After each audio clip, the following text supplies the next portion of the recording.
today's video, I'll teach you guys how you can hide WhatsApp app on your iPhone.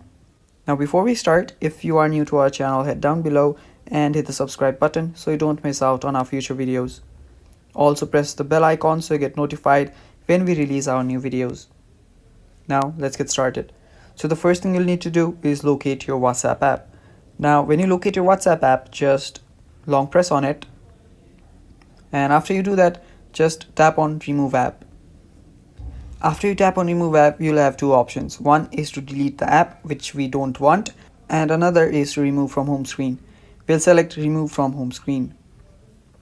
Now by doing that, the app will disappear. As you can see, the app has been removed from the home screen, but we can find the app by just scrolling down, going to the search section and typing WhatsApp. Now there you go. So you can find the WhatsApp app by searching for it, but you won't find it on your home screen.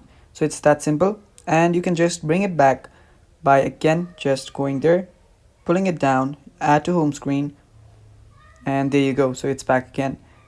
So to remove it, just tap on it again, tap on remove app, tap on remove from home screen, and it's gone. So it's that easy, guys. I hope you guys found this video helpful. If you did, don't forget to leave a like down below and stay tuned for more upcoming videos. Bye bye.